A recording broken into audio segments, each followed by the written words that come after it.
Have you ever, witnessed a dramatic argument out on the street only to realize that it perfectly mirrors a hidden conflict inside your own home? Oh, man.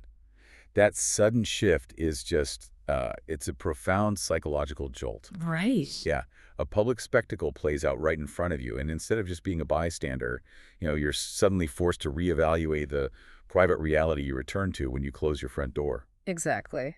Well, welcome to the Simplified Summary YouTube channel, everyone. So glad you're here with us. Yeah, if you enjoy unpacking the hidden layers of classic literature and, discovering how these stories apply to the mechanics of our own lives, please hit that subscribe button. Absolutely, and don't forget to like this video, too. Yes, like the video, drop your valuable comments below. Engaging with the channel really helps bring more of these deep dives directly to your feed. It makes a huge difference. It really does. So today, our mission is to explore this incredible short story by Munshi Premchand. Oh, this is a great one. It really is. It's titled Abhilasha, which translates to desire or ambition, depending on how you look at it. Right. And it's part of his renowned Mansarovar collection. Specifically, we're pulling from part 4 of our source material today. And, on the surface, it really just presents itself as a straightforward domestic tale. Yeah, just a regular day in the life. Exactly. But the deeper we look, the more we see this fiercely complex exploration of, gender dynamics, intellectual freedom, and the battle for self-respect. For sure. I mean, Premchand was writing during a really volatile period, right? Like 1930s India. Oh, absolutely. The entire subcontinent was grappling with immense structural and political shifts at that time. Just massive changes. Yeah, and his genius lies in his ability to take these massive, sweeping ideological battles and just place them right inside a dusty living room. Or out on a chaotic neighborhood street. Exactly. He uses the micro to explain the macro. It's brilliant. So let's just jump straight into how he sets that up, because the story drops us immediately into this moment of intense crisis. It does not hold back. Not at all. So Rameshwari, who is the narrator of our story, she's looking out her window, and down below she witnesses this brutal, chaotic scene. That's awful. It is. There's a beetle leaf seller in the neighborhood, a Panwala, and he is just mercilessly beating his wife out in the open street. Right in front of everyone. Yeah, it's just this terrifying display of physical dominance. And I mean, it's a public reinforcement of hierarchy, Yeah, right? totally. The husband isn't just punishing his wife. He's actively demonstrating his absolute ownership of her to the entire neighborhood. Which is horrifying. But the wife, she's clearly endured this for a very long time, and we see her hit her absolute breaking point right there in the dust. It's a really powerful moment. It is. She stands up and loudly proclaims she has no relation to him anymore. Just cuts him off completely. Yeah. She grabs an old sari, tells him she would rather go out and beg in the streets than spend another second in his house, and she starts to walk away. She chooses the unknown over the abuse. Right. She is actively choosing the extreme, terrifying uncertainty of begging over the grim certainty of his violence. But, and this is the specific detail I want to dissect, the narrator points out that this woman worked at that pan shop day and night. Oh, yeah, this is crucial. She was the one constantly sitting there, grinding the ingredients, managing the wares, literally keeping the business running. Doing all the heavy lifting. Exactly. Yet as she is walking out, she tries to take just a few small coins from the till, and the husband instantly grabs her hand and violently snatches the coins back. Right, and that right there, that is the pivotal mechanism of the entire scene. I was trying to, visualize the power dynamic here, and it reminds me of the engine room of an old steamship. Oh, I like that analogy. Yeah, the wife is down in the boiler room. She's doing the grueling, sweaty, back-breaking work, constantly shoveling coal to maintain the pressure that keeps the entire vessel moving forward. While he's up top. Exactly. The husband is up on the sunlit deck in the captain's uniform. He holds the map. He takes all the credit for the journey. And crucially, he holds the key to the treasury. That's true. And if the person in the boiler room tries to leave, they find out they don't even own the soot on their clothes. Wow. Yeah, that perfectly captures it. But I'm still trying to wrap my head around Rameshwari's reaction as a witness, The physical violence she sees is horrific and life-threatening. So why does Rameshwari specifically fixate on those snatched coins? Right. It seems like a small detail compared to the beating. Exactly. Why does that seemingly smaller detail completely shatter her worldview? Well, because the physical violence is the tool of enforcement, right? Mm-hmm. But the snatched coins represent the actual cage. Oh, wow, the cage. Yeah.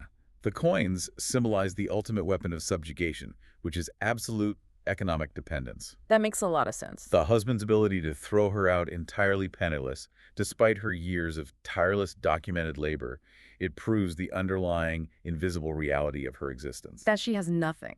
Exactly. It proves that within the legal and social system of their world, she is considered a non-entity. He owns her labor, her time, and the fruits of her suffering. So the money is just the proof. The money is the tangible proof of her complete erasure. Rameshwari is realizing that the woman doesn't even own the sweat off her own brow. Witnessing that absolute economic control on the street must have been just a terrifying mirror for Rameshwari. Oh, absolutely. It changes everything for her. Because when she turns away from that window, we see a massive shift in her internal monologue. Yeah, the story pivots hard here. It really does. It moves from this blatant, ugly physical abuse outside to the quiet, highly normalized dynamics inside Rameshwari's own home. Inside her own marriage. Right. She starts intensely analyzing her own marriage to her husband, Kundan Lal. And, this street incident is the catalyst. The violence outside forces her to examine the architecture of her own domestic life. And the text gives us incredibly vivid details of this internal audit. Like, Rameshwari contrasts her past feelings for Kundan Lal with her present reality. It's a stark difference. Totally. She remembers a time when she was completely infatuated with him. He used to be away from the house frequently, and during his brief appearances, she would just watch him with adoring eyes. Like he was a celebrity in his own home. Yes. She remembers the electric thrill she felt just watching him do mundane, charming things like picking up a little Lala, patting their dog Tommy on the head, or playfully teasing the old servant. Very curated moments. Exactly. But the present day is entirely different. Now, Kundan Lal is home all day. He's constantly laughing, talking, just occupying space, and she feels nothing but profound indifference. She barely even notices him. Yeah. I mean, I initially read this and thought it was just a case of, mundane domestic friction. Sure, the old cliche of familiarity breeding contempt. Right, like someone getting annoyed because their spouse is suddenly working from home and is always underfoot. But I have to ask, is there more to this indifference than just boredom? Oh, it goes much, much deeper than the annoyance of a crowded house. Okay, unpack that for me. The psychological shift taking place here is about the evaporation of an illusion. Her previous infatuation was entirely dependent on distance. Because he was never really there. Exactly. When he was rarely around, he wasn't really a complex human to her. He was a concept. He was a romantic ideal performing small, curated acts of charm for an audience. Wow, that's such a good way to put it. But now, his constant presence has stripped away that romantic veneer. Up close, day in and day out, she hears the tone of his voice. She sees the way he expects to be served. She registers his subtle daily condescension. Ah, so she's seeing the real him. Yes. The Panwala's wife showed her what complete raw subjugation looks like, and now Rameshwari is recognizing the polished middle-class version of that exact same subjugation in her own living room. That is wild. She is no longer looking at him. She is finally looking at her own structural position relative to him. And you know that internal realization cannot stay silent forever? No, Okay. it has to come out. Right. It inevitably spills over into their interactions, and the unspoken tension in their house morphs into this fierce ideological battlefield. They really get into it. They do. They engage in this intense philosophical debate, and Kundan Lal starts making these massive, sweeping historical arguments. He really goes big. He goes so big. He claims that adherence to strict duty to dharma is the sole reason the Hindu race has survived over the centuries. And he brings up other empires, right? Yes. He literally brings up the ancient civilizations of Rome, Greece, Iran, and Syria, arguing that they vanished into the dustbin of history specifically because they abandoned strict adherence to traditional roles and duties. It's quite the leap. It's a massive conversational leap. I mean, I'm trying to wrap my head around it. They are a married couple sitting in their house in the 1930s, and he is suddenly invoking the collapse of the Roman Empire to justify how their home should run. It's basically the ultimate mansplaining. Yes, that's exactly what it is. So what is the actual link he's trying to make here? Why go to Rome? Well, to understand Kundan Lal's leap, we have to look at the colonial context of the time. Okay. In a world where Indian men often felt politically, economically, and socially powerless under British rule, the domestic sphere became the last remaining fortress of absolute authority. Oh, wow. So he needs to be the king of his castle because he's not the king anywhere else. Exactly. For a man like Kundan Lal, Dharma isn't just a religious concept. It is the ultimate framework of order and hierarchy. He genuinely believes that traditional social structures are the only safeguard against total chaos and civilizational collapse. That is a lot of pressure to put on a household schedule. Seriously. So when he invokes Rome or Syria, he is equating the obedience of his wife with the survival of his culture. If the hierarchy of the home falls, the entire civilization falls with it. So he's elevating his desire for domestic control to a matter of existential historical necessity. That's precisely it. But Rameshwari refuses to accept that framework. Good for her. Right. She delivers an incredibly sharp and definitive rebuttal. She tells him point blank that she considers a subjugated life to be a dead one. Wow. Yeah. She asserts that true life is freedom and slavery is death. It is a profound philosophical statement. It really is. But Kundan Lal's reaction is what really caught my attention here. He is visibly shocked, but he doesn't actually engage with the substance of what she said. Of course not. Instead, he immediately assumes she must have just parroted those words from someone else. He completely refuses to credit her with having her own intellect or the capacity to form an original, rebellious thought. And, that reaction is a classic, highly necessary defense mechanism for someone in a position of unearned power. How so? We must look at the stark contrast in their worldviews. For Kundan Lal, tradition represents safety and survival. For Rameshwari, that exact same tradition represents intellectual and personal bondage. Okay. But the real tragedy is Kundan Lal's sheer inability to perceive his wife as an independent, thinking entity. If he admits that she is capable of originating a philosophy of liberation, his entire worldview crumbles. Because then she's an equal. Exactly.